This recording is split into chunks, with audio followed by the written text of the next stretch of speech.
Olá, meus queridos irmãos, amigos, vocês que nos acompanham nas redes sociais. Nós estamos, dando continuidade à nossa série de mensagens, Por que creio no cristianismo? Este é o nosso assunto de hoje. E eu gostaria de pedir que você abrisse a sua Bíblia em 2 Coríntios, segundo, segunda carta de Paulo aos Coríntios, no capítulo 5. Segunda carta de Paulo aos Coríntios, no capítulo 5. Nós vamos ler o versículo 17. No nosso meio evangélico é um texto muito conhecido. Segunda carta de Paulo aos Coríntios, no capítulo 5, versículo 17, diz assim: Portanto, se alguém está em Cristo, é nova criação. As coisas antigas já passaram, eis que surgiram coisas novas. Portanto, se alguém está em Cristo, é nova criação. As coisas antigas já passaram, eis que surgiram coisas novas. Prosseguindo então com esta série de mensagens de por que creio, eu gostaria de iniciar fazendo a seguinte pergunta então para você. Você alguma vez já se perguntou por que você acredita no cristianismo? E quando eu falo cristianismo, eu estou falando de catolicismo, protestantismo, espiritismo, porque está tudo ali envolvido dentro da mesma base religiosa, que é o que? Seguir a Cristo. Então vem de cristianismo, tá bom? E aí dentro dessas vertentes do cristianismo, a gente tem os evangélicos, nós temos os espíritas, nós temos os católicos, nós temos o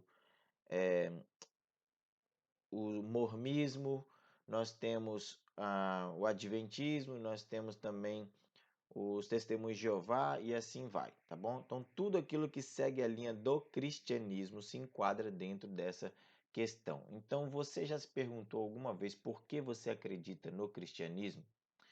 Segundo D. James Kennedy, não é possível somente crer em Jesus e na Bíblia. É preciso também crer no cristianismo. Porque se você crê em Cristo, você precisa crer no cristianismo. E no quanto ele tem sido benéfico para o mundo. O problema é que nem todos têm esse mesmo pensamento e opinião. Uma ativista ateia chamada Madeleine Murray O'Hare, desculpa, é Madeleine Murray O'Hare. Por exemplo, ela afirma que nada de bom jamais veio do cristianismo. Isso é uma afirmação que ela faz. Se o cristianismo não fez nada de relevante e bom, então, o que devemos fazer é afastá-lo sem consideração nenhuma. Isso é o que ela diz. Porém, não foi isso que Jesus ensinou. Ele disse que se queremos conhecer se algo ou alguém tem sido relevante, este produzirá frutos que evidenciarão essa benfeitoria, esse processo todo. Então, Mateus capítulo 7, verso 16 diz o seguinte: Vocês os conhecerão por seus frutos. Quais são os frutos da fé cristã, então? As Escrituras apresentam o estado atual da humanidade, que é perversa, pecaminosa, por causa da queda do homem. E podemos reconhecer nosso estado e afirmar como Paulo disse lá em 1 Timóteo capítulo 1, versículo 15. Esta afirmação é fiel e digna de toda aceitação. Cristo Jesus veio ao mundo para salvar os pecadores, dos quais eu sou o pior. Desta maneira, precisamos lembrar desta outra afirmação de Paulo também, lá em 2 Coríntios capítulo 4, versículo 7. Mas temos esse tesouro em vasos de barro, para mostrar que este poder, que a tudo excede, provém de Deus e não de nós mesmos. E isso deixa claro, então, meus irmãos, amigos, que na história do cristianismo nunca houve alguém que levasse de forma perfeita a imagem de Cristo. Portanto, vamos averiguar nas Escrituras e fora dela evidências que demonstrarão o porquê de cremos do porquê nós cremos no cristianismo.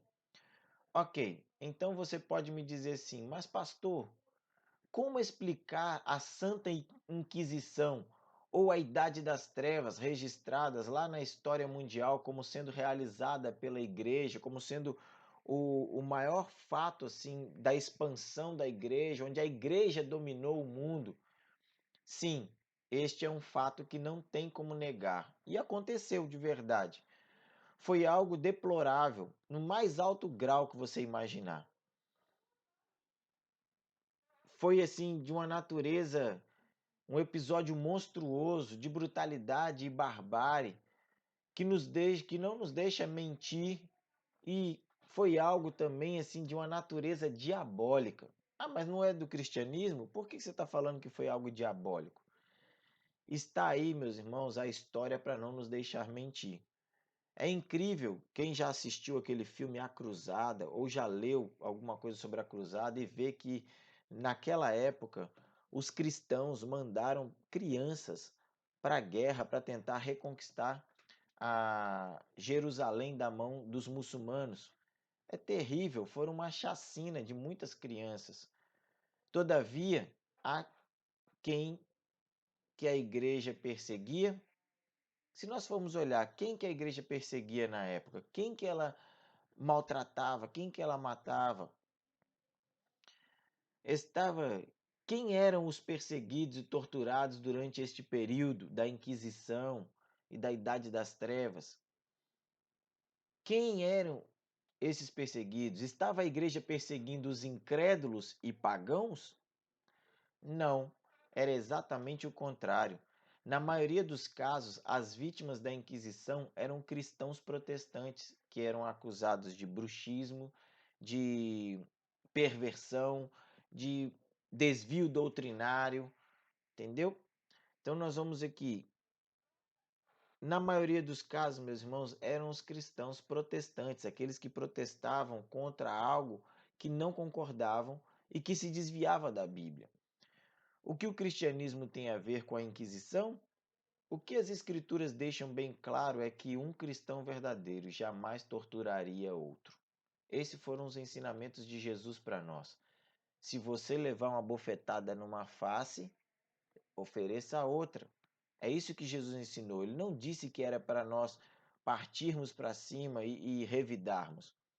Imagine você se no nosso tempo atual ouvisse, né, a notícia de que no Oriente Médio havia morrido um trabalhador comum e que ressuscitara dos mortos e se declarara o Criador do universo. Imagina você essa situação. Qual expectativa teriam os missionários de propagar tal religião no mundo? As probabilidades de tal religião crescer e se afirmar são mínimas, quase inexistentes, não é verdade? No entanto, foi isso que aconteceu com o cristianismo lá no início da sua história. Mesmo contra toda a oposição e perseguição, o cristianismo continuou a crescer e a se desenvolver por toda parte. O sangue dos mártires tornou-se a semente da igreja e Cristo continuou no seu caminho, conquistando sempre. O contexto em que Jesus pregou era muito duro e, devido à sua influência pessoal na vida de alguns poucos seguidores, nós percebemos mudanças acontecerem. O que existe de bondade e misericórdia no mundo de hoje, em grande parte nós devemos a Ele. Jesus ensinou lá em 1 João, primeira carta de João, capítulo 2, versículo 15: não amem o mundo nem o que nele há. Se alguém amar o mundo, o amor do Pai não está nele. E Paulo completa esse texto, né, da seguinte forma. Presta atenção, Romanos capítulo 12, versículo 2. Não se amoldem ao padrão deste mundo, mas transformem-se pela renovação da sua mente, para que sejam capazes de experimentar e comprovar a boa, agradável e perfeita vontade de Deus. Essa atitude de não amar o mundo e buscar ter uma mente transformada fez com que o cristianismo mudasse o mundo. Vamos pensar nas lutas dos gladiadores. Milhares de pessoas derramando seu sangue para entreter e satisfazer as paixões pervertidas nas arenas. Certa vez, um cristão chamado Telêmaco pulou na arena e apartou a luta de dois gladiadores. A um sinal do imperador, os dois lutadores o mataram com suas espadas. Seu sacrifício salvou a vida de muitos outros marcadores para morrerem naquela arena. Seu sacrifício então salvou a vida de muitos outros marcadores para morrerem naquela arena. Pela primeira vez, ninguém comemorou uma morte na arena. Foi um total silêncio. E esse foi o fim das lutas de gladiadores em Roma. Por causa de um cristão, um homem que se jogou na arena para apartar a luta de dois gladiadores. E ali o imperador mandou matá-lo. Por causa da morte de uma pessoa que não tinha nada a ver com a história. Nunca mais aconteceu uma luta de gladiadores em Roma. Nos tempos do Novo Testamento, meus irmãos, as crianças não eram respeitadas. Tácito, um grande escritor romano, ele relata-nos cenas maléficas de crianças recém-nascidas que eram levadas pelos pais no primeiro dia de vida para serem abandonadas nas encostas de uma montanha, sendo expostas às feras ou às pessoas estranhas que poderiam lhes dar um destino ainda mais cruel e perverso. O que Jesus nos ensinou sobre as crianças? Ele tomou uma criança nos braços e a abençoou. Mateus capítulo 18, versículos de 1 a 6. Quando os discípulos tentam apartar as crianças, Jesus fala: não, deixa vir as minhas criancinhas, porque delas é o reino dos céus. O que dizer então das mulheres naqueles dias? As mulheres não eram valorizadas até a vinda de Jesus. Os escritos hindus, os bramânicos, declaram que a mulher não foi feita para a independência, que a mulher não tem nada a ver com seus escritos sagrados e que os pecadores devem ser tão asquerosos como a própria falsidade. Que as pecadoras devem ser tão asquerosas como a própria falsidade. Mas o que Jesus ensinou sobre este assunto? O que Jesus falou sobre as mulheres? Vamos ver nas Escrituras o que Jesus falou. Ele nos deu o maior exemplo de compaixão pelas mulheres, com a narrativa da mulher pecadora. Evangelho de João, capítulo 8, versículos de 1 a 11. Quando um grupo de homens trazem uma mulher e dizem que vão apedrejá-la porque ela foi pega em adultério. O que Jesus fala ali para nós? O que ele faz? Jesus então diz que aquele que não tiver pecado, que atire a primeira pedra.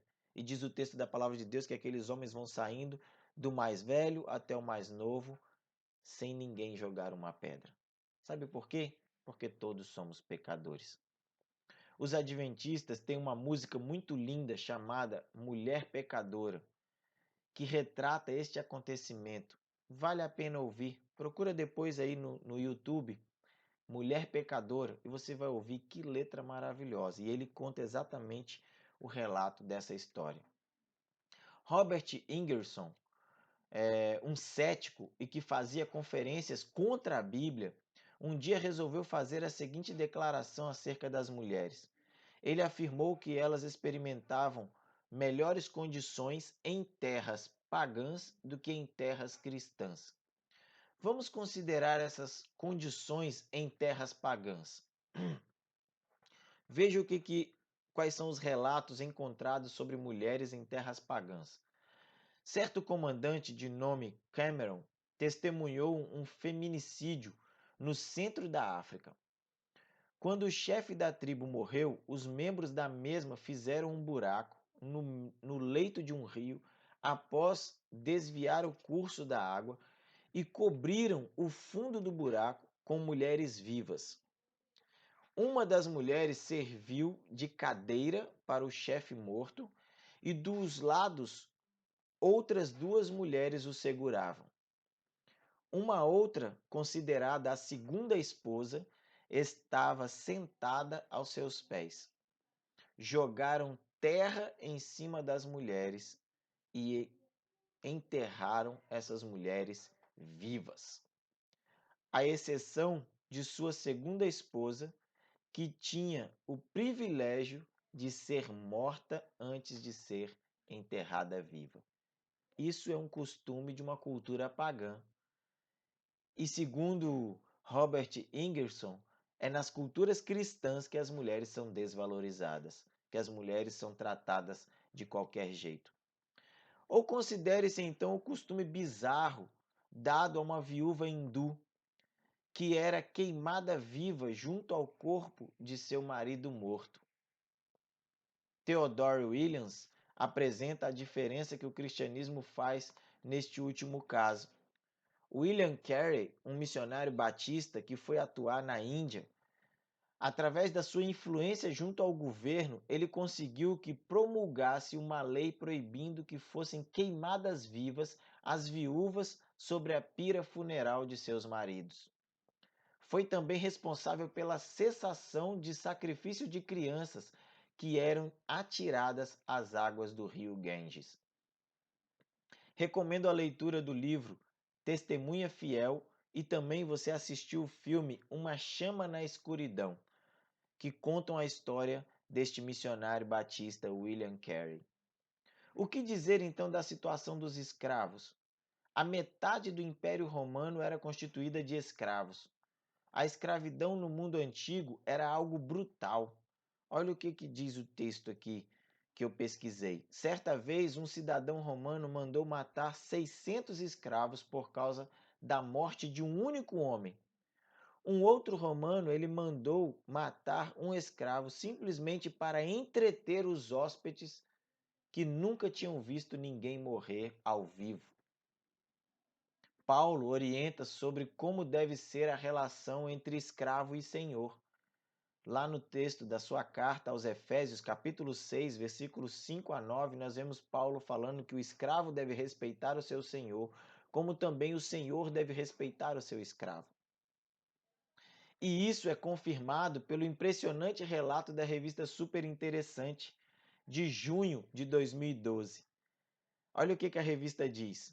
A escravidão era comum entre todos os povos daquela área, mas os servos eram relativamente bem tratados, sem violência desnecessária. Os próprios israelitas seriam respeitados quando foram forçados ao exílio na Babilônia. Afirma a historiadora Catherine Heiser, professora de História das Religiões da Universidade de Londres e autora do livro Escravidão Judaica na Antiguidade. Como se deu o fim da escravidão? A resposta é simples. A carta que Paulo escreve a Filemon, nos versículos 15 e 16, ele diz o seguinte: talvez ele tenha sido separado de você por algum tempo, para que você o tivesse de volta para sempre, não mais como escravo, mas acima de escravo, como irmão amado. Para mim, ele é um irmão muito amado, e ainda mais para você, tanto como pessoa como cristão, quanto como cristão. Paulo está falando, a Filemon acerca do seu escravo Onésimo. E ele diz que agora ele não seria mais tratado como um escravo, mas como um irmão em Cristo. Então você me pergunta, mas a escravidão existiu até recentemente em muitos lugares? Como explicar isso? William Wilberforce, um homem pequeno e corcunda, tornou-se um dos mais poderosos primeiros ministros. Convertido através da pregação de John Wesley, este homem, constrangido pelo Evangelho e pela liberdade adquirida em Cristo, ele devotou todas as suas energias para pôr fim na escravidão imposta aos africanos. E este empenho pela libertação dos escravos por todo o território britânico conduziu a uma agitação para a libertação também em outros lugares do mundo. E os missionários e sua obra no mundo? Como que você explica isso, pastor? O missionário e suas obras no mundo. Não há nada nos anais da história comparável ao que tem sido feito pelos missionários cristãos. São obras que têm deixado frutos, marcas na vida de pessoas e nações em vários lugares do mundo. Recomendo a leitura, dos livros Heróis da Fé e Servos da Cruz, para ver as mudanças significativas que o cristianismo fez através destes fiéis servos do Senhor Jesus. Um escritor, quero ler para você um relato interessante. Um escritor, ao retornar a Londres após voltar de uma viagem ao redor do planeta, descobriu que as missões e os missionários estavam sendo criticados severamente pelos jornais locais. Diante disso, ele escreveu uma carta ao jornal defendendo o trabalho missionário. Em sua carta, ele diz que a transformação dos selvagens bravios das ilhas dos mares do sul era algo que devia ser visto. E encarar esta obra levianamente era um crime hediondo. Se aquele que viaja esquece essas coisas, isso revela incapacidade.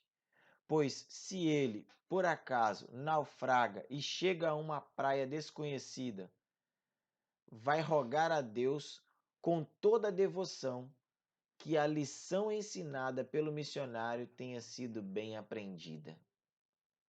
O autor desta carta é ninguém menos que Charles Darwin. E sabe do que ele está falando? Dos índios canibais que viviam nessas áreas, nas ilhas dos mares do sul, lá perto da Oceania, na região do continente da Oceania.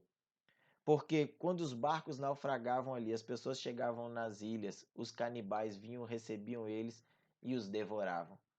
Então ele está dizendo, as pessoas pediriam a Deus para que as lições ensinadas pelos missionários tivessem sido aprendidas com toda a devoção, porque assim aqueles índios não os comeriam nem no almoço e nem no jantar.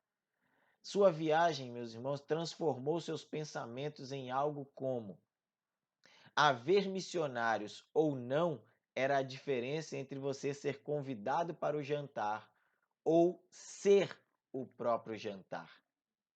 Devido à existência de muitas tribos canibais naquela época, recomendo a leitura do livro ou então você assistir o filme O Totem da Paz. Todos dois têm o mesmo nome, tanto o livro quanto o filme, O Totem da Paz.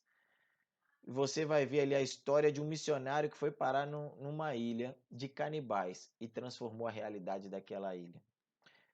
Ok? D. James Kennedy ele faz a seguinte colocação acerca disso. Os céticos eles têm feito pouca coisa pelos selvagens. Eles construíram poucos leprosários, poucos hospitais, poucos orfanatos. Tem sido tarefa dos cristãos cuidar da escória da humanidade. Um exemplo claro disso e o mais comum no mundo é Madre Teresa de Calcutá, uma mulher que dedicou a sua vida a alimentar os pobres ali na Índia. O cristianismo, meus irmãos, tem sido instrumento de liberdade para todo mundo. No mundo antigo, o Estado era supremo e o indivíduo não era nada, e o seu valor estava em servir ao Estado. Hoje, onde quer que o evangelho tenha sido banido e o ateísmo reina novamente, caso de países comunistas, por exemplo, as práticas pagãs retornam ou retornaram.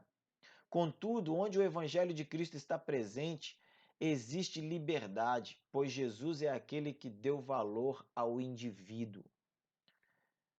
João capítulo 8, verso 32 diz: "E conhecerão e a verdade os libertará." D. James Kennedy ele diz: "Aonde quer que o evangelho vá, ele é uma força fermentadora que acaba com ditaduras e produz liberdade." Olha que relato interessante que aconteceu na Coreia do Sul. O chefe das Forças Armadas da Coreia do Sul reconheceu que os norte-coreanos mostravam um medo incrível de um pequeno livro preto chamado Novo Testamento. Mesmo sendo um budista, ele ordenou que distribuísse esse livro a cada soldado. O resultado foi um enorme despertamento espiritual, em que vários soldados se converteram a Cristo. O progresso nas nações, o avanço da ciência, os desenvolvimentos tecnológicos, a educação são todos frutos do avanço do cristianismo no mundo. Um exemplo claro dessa influência do cristianismo, desse avanço nas descobertas, é o relato de Theodore Williams ao falar do missionário britânico David Livingstone. Ele diz o seguinte: as descobertas de rios e lagos feitas por Livingstone na África tornaram-no famoso. Ele descobriu as cataratas de Vitória, que os nativos, temerosos de se aproximar delas, chamavam a fumaça que faz barulho. Quando retornou à Inglaterra, ele foi efusivamente celebrado. Tinham estado fora 16 anos e viajado cerca de 15 mil quilômetros, na maioria das vezes a pé ou de canoa. Um reconhecimento por suas explorações e descobertas, foi homenageado com medalhas de ouro e graus honoríficos. Multidões acorriam para vê-lo e ouvi-lo. Os jornais escreveram sobre ele, e ele próprio escreveu um livro sobre as suas viagens. Existe um filme muito antigo da Warner Bros. Que se chama Território Selvagem. E nesse filme conta o relato de um jornalista que é contratado para descobrir o que aconteceu com David Livingstone lá na África. É um filme muito interessante, recomendo você assistir também. Portanto, meus irmãos, nós percebemos o quanto o cristianismo tem sido importante em todas as áreas da vida humana, e isso pode ser percebido principalmente nos momentos mais sombrios da humanidade, pois somente as Escrituras trazem real esperança e conforto nas provações e dificuldades. Jeremias capítulo 29, 11, Romanos 12, 12 e 1 Timóteo 4, 10 dizem o seguinte: porque sou eu que conheço os planos que tenho para vocês, diz o Senhor, planos de fazê-los prosperar e não lhes causar dano, planos de dar-lhes esperança e um futuro.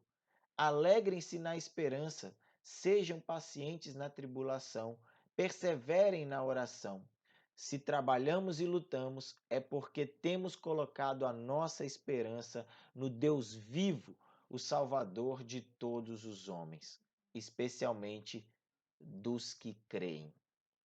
Concluindo então, diante de tudo isso que vimos até aqui, a pergunta é: o que aconteceria com o Brasil se houvesse uma conversão em massa a Jesus Cristo? Se toda a nação brasileira se dobrasse aos pés do Senhor Jesus, o que aconteceria com o Brasil? Não falo de ser membro de uma igreja, mas sim de experimentar uma mudança real de vida, como apresentada por Paulo em 2 Coríntios 5,17. O Evangelho de Cristo é o sal da terra que evita a corrupção total. Você e eu somos o sal da terra. Portanto, é preciso que o sal ele saia do saleiro e ele seja o que preserva a vida, a saúde, a moralidade da sociedade. Mateus capítulo 5, verso 13 a 14. Este evangelho é o tesouro guardado no coração daqueles que creem em Jesus. Que esta palavra alcance seu coração e você entenda que o cristianismo também deve ser creditado, porque é através do cristianismo que mudanças acontecem na vida das pessoas, nas suas famílias, nas suas cidades e no seu país. Que possamos, né, buscar em Cristo Jesus e crer na palavra de Deus. Que Deus abençoe a sua vida, em nome de Jesus.